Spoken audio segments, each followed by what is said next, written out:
Alform, Patrick Iso, bonjour. Nouveauté réseau à tolérance de panne et pour notre session la tolérance de panne DHCP.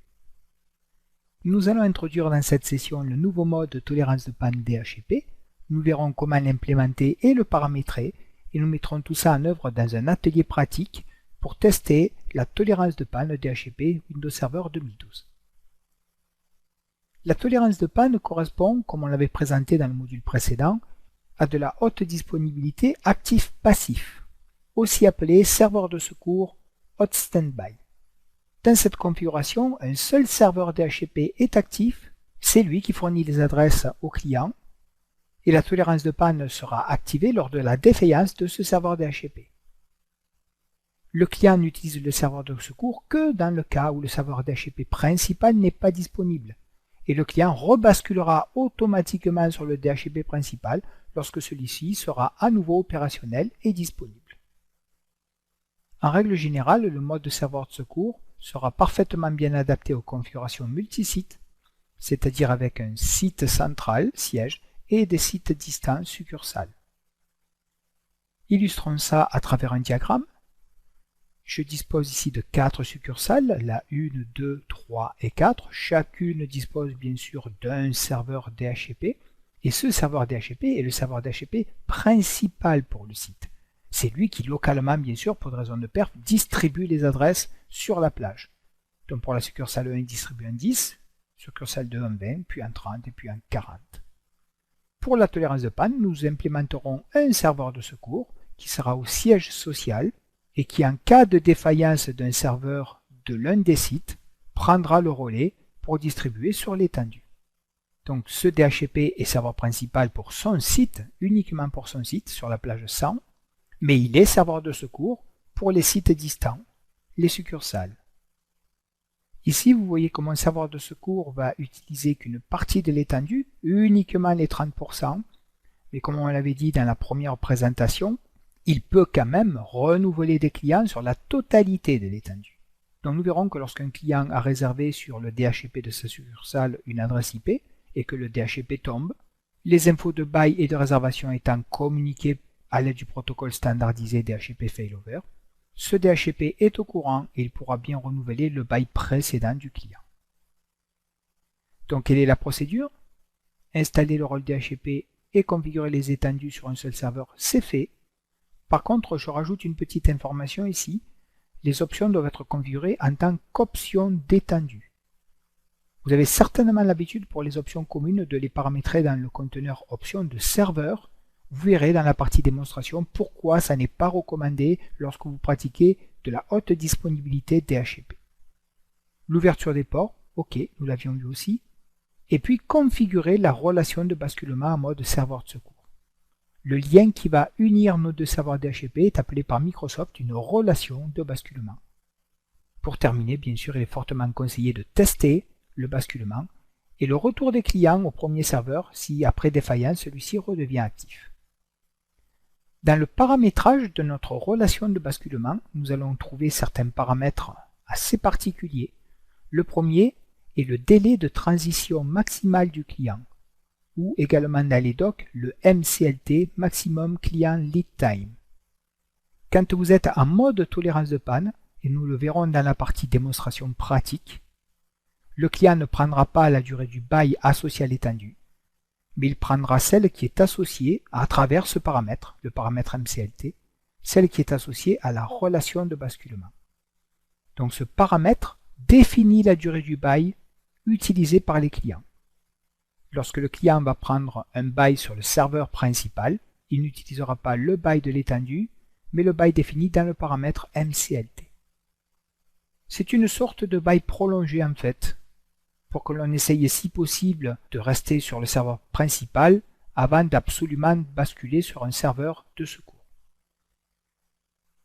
L'intervalle de basculement d'état, ici vous aurez une durée, un délai d'attente, et à la fin de ce délai d'attente, en cas de défaillance du serveur principal, à la fin de ce délai, si le serveur principal ne redémarre pas, on considérera qu'il est définitivement hors connexion et à ce moment-là, seul le serveur de secours répondra au client.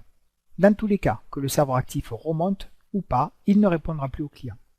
Donc disons que l'intervalle de basculement d'état, c'est le temps que l'on laisse au serveur principal pour pouvoir redevenir actif et que le client bascule à nouveau sur ce serveur. Au-delà, il ne sera plus utilisable. On pourra fixer la plage d'adresse réservée pour le serveur de secours, un pourcentage de la plage d'adresse, et nous rajouterons un secret partagé qui n'est rien d'autre qu'un mot de passe qui sera partagé entre les deux serveurs DHCP de la relation de basculement et qui leur permettra de s'authentifier de manière sécurisée. Donc pour notre atelier haute disponibilité pour le moment en mode actif-passif, nous allons bien disposer de deux serveurs DHCP, S2 qui sera le serveur DHCP actif qui distribuera 70% de l'étendue en 10, S3 qui sera le DHCP de secours et donc qui ne deviendra actif qu'en cas de défaillance de notre serveur principal, et nous avons la relation de basculement entre les deux serveurs DHCP qui permettra déjà à S3 lors de la création de la relation de récupérer l'étendue et les options créées sur S2, mais qui après, lors de la mise à jour de la relation, qui se fait toutes les 5 minutes, permettra aussi à S3 de connaître tous les baux d'adresse distribués par S2 à ses clients, de façon à ce que si S2 tombe, S3 puisse distribuer les mêmes baux d'adresse aux mêmes clients. Donc on a bien une pérennité, même en cas de panne, sur les adresses qui sont distribuées sur toute la plage DHCP. Pour tester ça, nous utiliserons jusqu'à 3 clients, le 8.11, le 8.12 et le 8.13. Passons maintenant à la partie pratique. Nous allons maintenant créer la relation de basculement entre S2, qui sera le serveur actif, et S3, qui sera éventuellement le serveur de secours en cas de défaillance de notre serveur principal. Pour configurer cette relation, je peux passer par bouton droit à partir d'IPv4 et je vois qu'ici je peux configurer un basculement.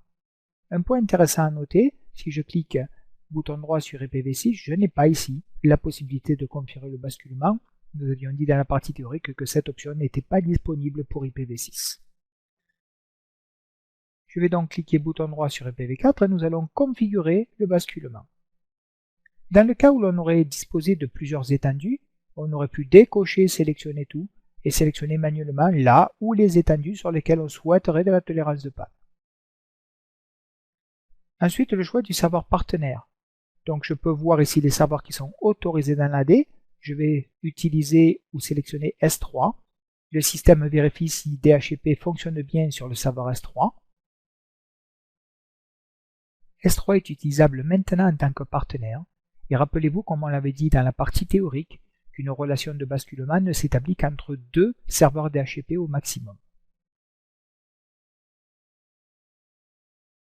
La configuration maintenant de la relation de basculement, la partie la plus intéressante.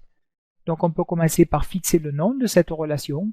On va mettre S2-S3. Je vais laisser le paramètre MCLT à sa valeur par défaut d'1 heure et nous verrons dans la partie test l'utilisation que feront nos clients de ce paramètre. Pour le mode, nous trouvons les deux modes équilibrage de charge ou serveur de secours et nous allons tester en premier serveur de secours. Le rôle du serveur partenaire, c'est donc veille. Le serveur S3 restera en veille et ne démarrera qu'en cas de crash de notre serveur principal. Et nous pouvons aussi fixer un pourcentage de la plage d'adresse qui sera réservé à notre serveur de secours. Je vous propose qu'on la passe par exemple à 30% de la totalité de la plage. Ces 30% seront réservés dans la fin de notre plage d'adresse. Intervalle de basculement, nous allons aussi le commenter dans la partie test. Je vais modifier par contre ici la valeur par défaut et on va le passer à 30 minutes. Et il nous reste à rajouter un secret partagé qui sera utilisé pour l'authentification entre nos serveurs DHCP. Je mets quelque chose de simple, mais bien sûr, dans la pratique, vous rajouterez un secret partagé bien plus complexe et bien plus sécurisé. Et je valide pour créer ma relation de basculement. Terminé. Vous voyez ici la progression en cours. Donc on ajoute les étendues sur le serveur partenaire. L'étendue va bien être créée sur S3. On se rappelle qu'il n'y avait pas d'étendue au départ sur S3.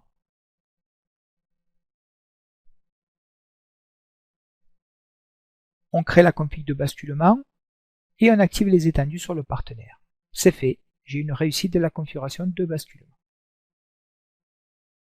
Sur S3, si j'actualise mon dossier IPv4,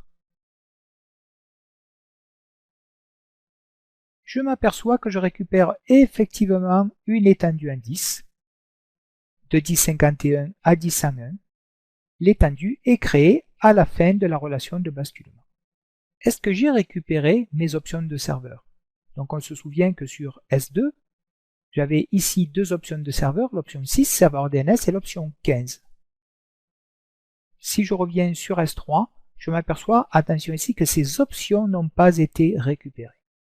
Revenons à nouveau sur S2. La raison en est que ces options ne sont pas dans les options de l'étendue, mais dans des options plus globales de serveur. Et la configuration de basculement ne réplique que les options liées directement à l'étendue. Il va donc falloir que je reporte les options que j'avais créées ici en option de serveur directement en option d'étendue. Je vous le montre parce que c'est un peu particulier. On aurait tendance à faire comme on l'a fait depuis toujours, à créer ces options en option de serveur. L'avantage, si vous créez une option de serveur, c'est que ces options, qui sont souvent des options globales pour le DNS et le nom de domaine, vont se répercuter en une seule fois sur toutes vos étendues. Mais ici, pour utiliser du basculement, ça n'est plus possible. Il faut que les options soient directement créées en option d'étendue. Donc je vais supprimer ces options de la partie serveur et je vais les recréer dans la partie option d'étendue. Je rajoute d'abord une option 6 pour mon serveur DNS, le 10.0.0.1. Lorsque je l'ajoute, bien sûr, le système détecte si on a bien un DNS sur le serveur 1. OK. Et je vais venir rajouter une deuxième option. L'option 15 pour le nom de domaine alform.lan. Comment faire maintenant pour que ces options soient bien récupérées sur S3? Si je clique bouton droit sur l'étendue, je vois que j'ai la possibilité de répliquer la relation, c'est-à-dire de mettre à jour les informations de ma relation. Allons-y. Donc je confirme la réplication de la configuration de basculement. Et ici, voyez, on me dit que certaines options sont identiques, sauf pour l'avant-dernière ligne où on me dit que les options d'étendue ont été répliquées vers le serveur partenaire. Option de l'étendue 10. Si je vérifie sur S3, donc je vais actualiser, plus d'options de serveur, et dans l'option d'étendue, je récupère bien maintenant mes deux options. Attention donc à cette particularité quand vous utilisez des relations de basculement, créez toutes vos options directement dans l'option d'étendue. Attention à cette particularité donc quand vous utiliserez le basculement DHCP. Pour être récupérables, les options doivent être créées dans option d'étendue et non pas dans option de serveur. Je suis revenu sur S2 pour vérifier maintenant les paramètres de ma relation de basculement. Je peux le faire à partir de bouton droit sur l'étendue, propriétés. Et là, je dispose d'un onglet basculement dans lequel je peux vérifier tous les paramètres de la relation. Le nom S2, S3, le serveur partenaire S3, le mode serveur de secours, le MCLT, l'intervalle de basculement, l'état du serveur, donc les deux serveurs, le principal et le partenaire sont en état normal, c'est-à-dire actif pour le moment. Le serveur S2 est marqué comme actif et le serveur de secours se voit réserver 30% de l'étendue. Si je vérifie les mêmes paramètres sur mon serveur S3, toujours dans propriété de l'étendue basculement, je vais retrouver exactement les mêmes paramètres, sauf pour le rôle du serveur qui lui est indiqué comme étant serveur en veille, c'est-à-dire serveur de secours. Si je souhaite maintenant non pas simplement visualiser, mais modifier les paramètres de ma relation de basculement, c'est possible, mais en partant cette fois-ci d'une IPv4.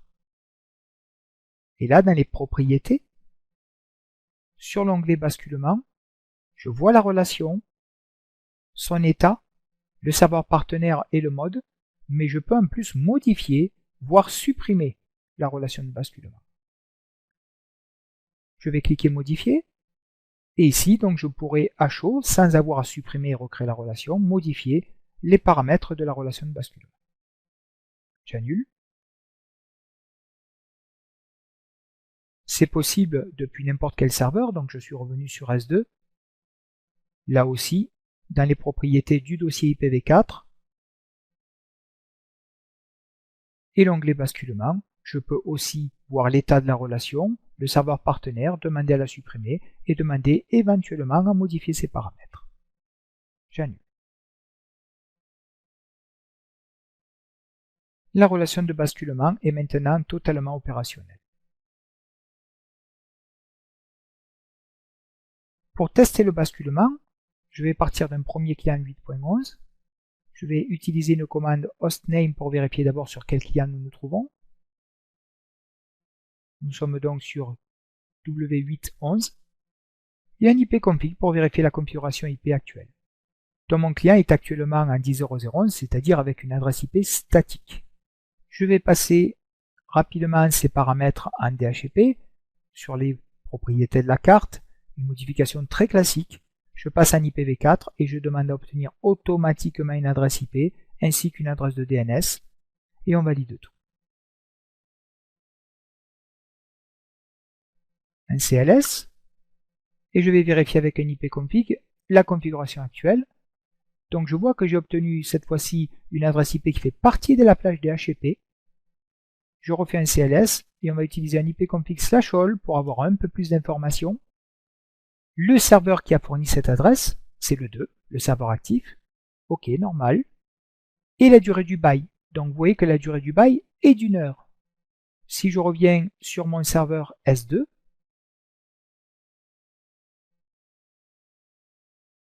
dans les propriétés de l'étendue, nous avions un bail qui était fixé simplement à 1 minute.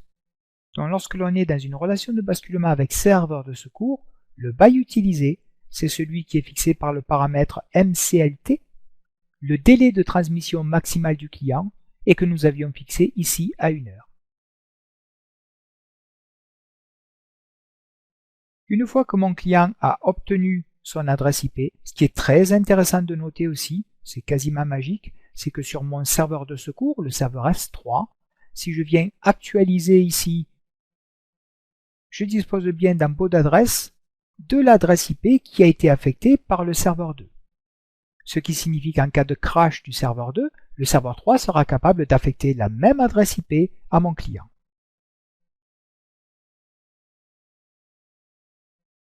Testons maintenant ce qui se passerait en cas de crash du serveur 2. Je vais pour cela directement au niveau du serveur dans toute tâche arrêter le service DHCP. C'est fait.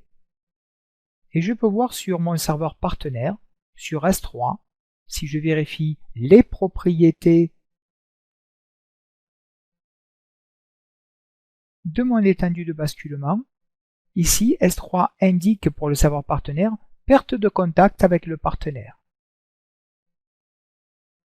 On va revenir sur notre client et on va effectuer un classique ipconfig/release pour relâcher l'adresse,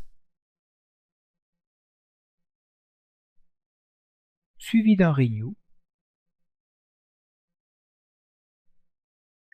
Le client semble avoir conservé la même adresse. Effectuons un CLS et un ipconfig/all. Et là, je vois que oui, ok, il a conservé la même adresse, mais il a pris maintenant sur le serveur 3, sur le serveur de secours. Effectivement, sur mon serveur 3, l'adresse affectée à ce client était connue, donc mon serveur 3 peut lui redonner la même adresse. Qu'est-ce qui va se passer maintenant si je passe sur un autre client? Un hostname ici pour vérifier le client, il s'agit du W812. On va lancer un ipconfig. Ce client est donc pour le moment en statique en 10.0.0.12. Et on va le passer lui aussi en client DHCP.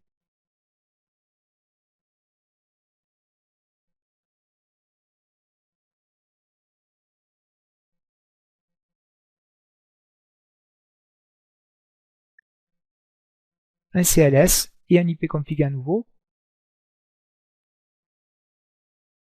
Et là, je vois que mon client vient d'obtenir une adresse en 10.0.0.87. Rajoutons un ipconfig/all pour en savoir un peu plus. Il l'a récupéré apparemment sur le serveur de secours, le 10.0.0.3, toujours avec mon bail d'1 heure. À quoi correspond cette adresse 87? On va vérifier qu'elle est bien distribuée depuis le serveur 3. J'actualise les baux d'adresse ici. Eh bien, elle correspond à la première adresse des 30% de la plage que l'on avait affectée à notre serveur de secours. Donc, en cas de crash, mon serveur de secours devient actif et il pioche dans ces 30% de la plage d'adresse.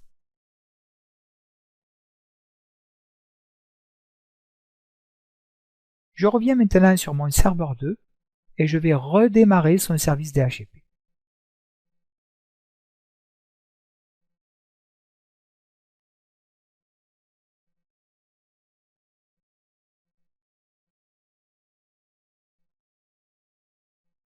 Je retrouve mon étendue, les baux d'adresse.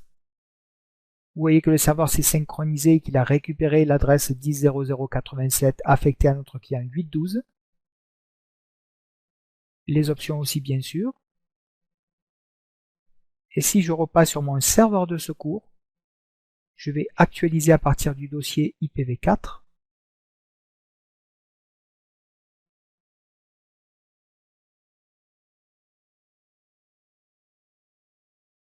On va revenir dans les propriétés de l'étendue, vérifier les options de basculement. Et ici, on voit que l'état du serveur partenaire est normal. C'est-à-dire que mon serveur de secours vient de s'apercevoir que le serveur S2 est à nouveau actif. OK. Essayons de vérifier quelle serait la conséquence côté client. Donc sur le 8.1, je vais faire à nouveau un release et un renew. Donc je m'aperçois ici que j'ai récupéré l'adresse 51.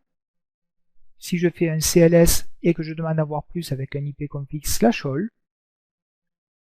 je vois que c'est maintenant le serveur DHCP2 qui a repris la main.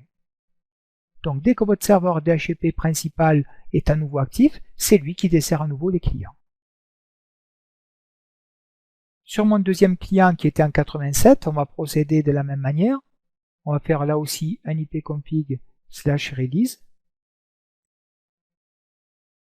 puis un renew.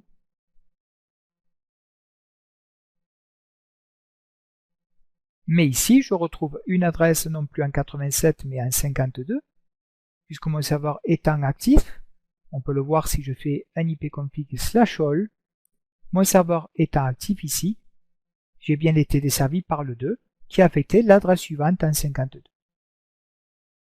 Donc lorsque votre serveur redevient actif, c'est lui qui reprend la main et qui distribue à nouveau les baux d'adresse.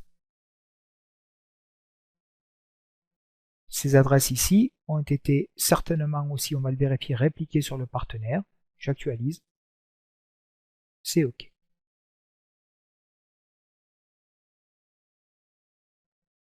On va à nouveau revenir sur S2 pour une fois de plus tomber le service DHCP. Donc j'arrête mon service DHCP.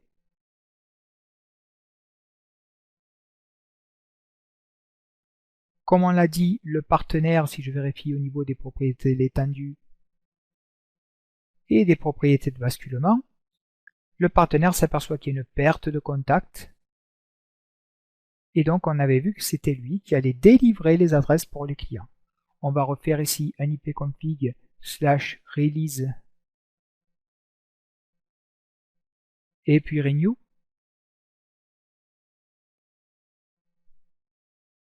J'ai récupéré donc en 87. On va faire un ipconfig/all pour avoir la totalité des paramètres. J'ai donc récupéré sur mon serveur de secours le 10.3, la première adresse des 30% en 10.00.87. Je suis sur mon client 8.11.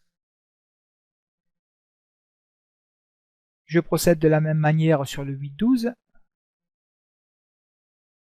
un release et un renew.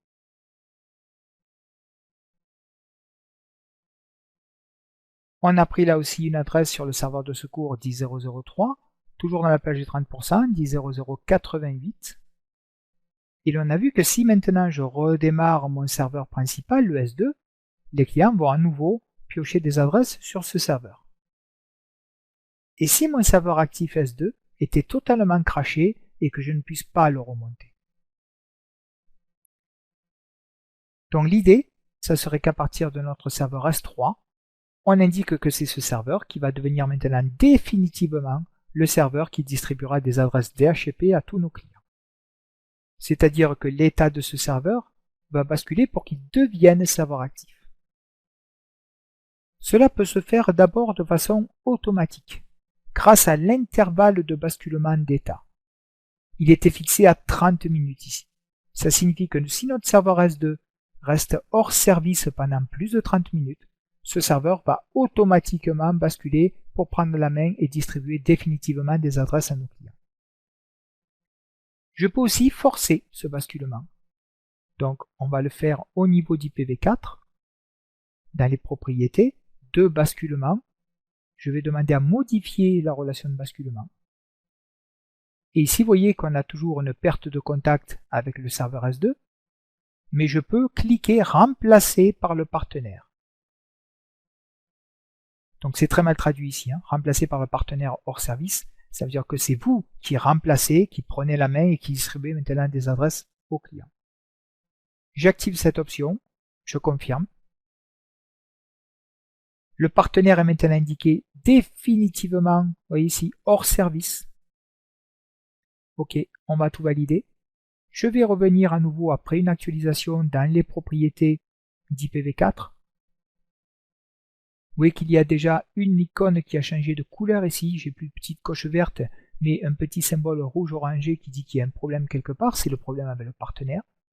Et si je reviens dans les propriétés de la relation de basculement, ici, attention, ne vous étonnez pas, le serveur est toujours marqué en tant que serveur de veille, mais c'est lui quand même qui va desservir définitivement tous les clients. Pour vérifier cela, je vais revenir sur S2. Je vais redémarrer le service DHCP. Et ça ne servira à rien parce qu'on a tagué, on a marqué, on a indiqué qu'S3 était définitivement le serveur qui distribuait les adresses DHCP à nos clients. Donc malgré que S2 soit remonté ici, si je prends un nouveau client,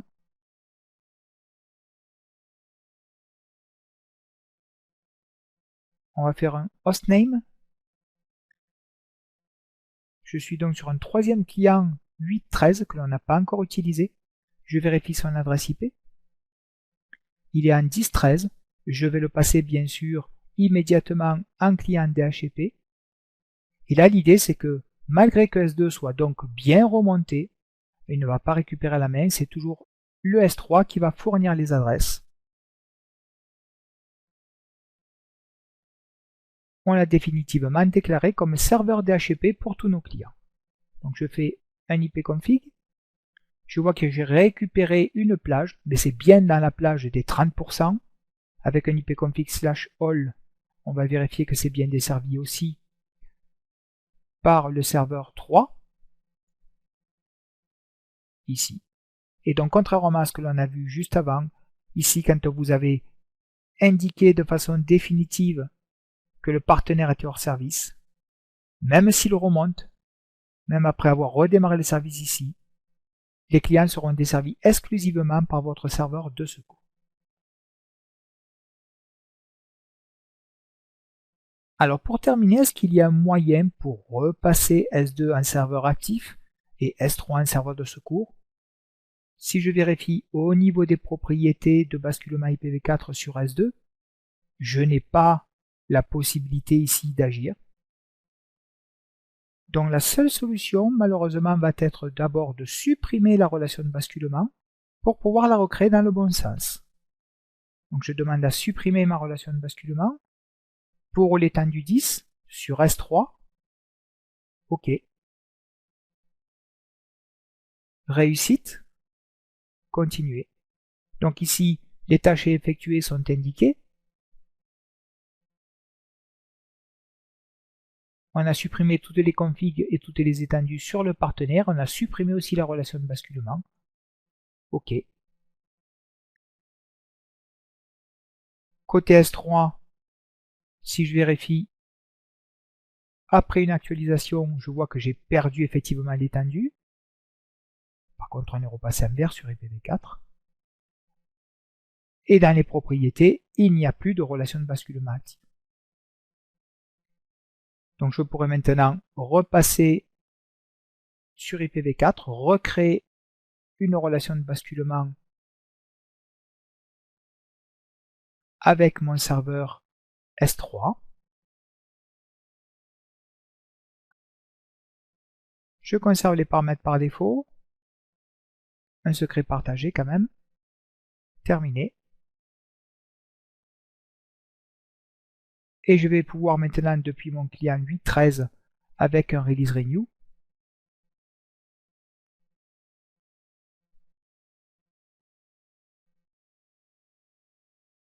récupérer des adresses. Et on va faire un ipconfig/all depuis à nouveau mon serveur 2.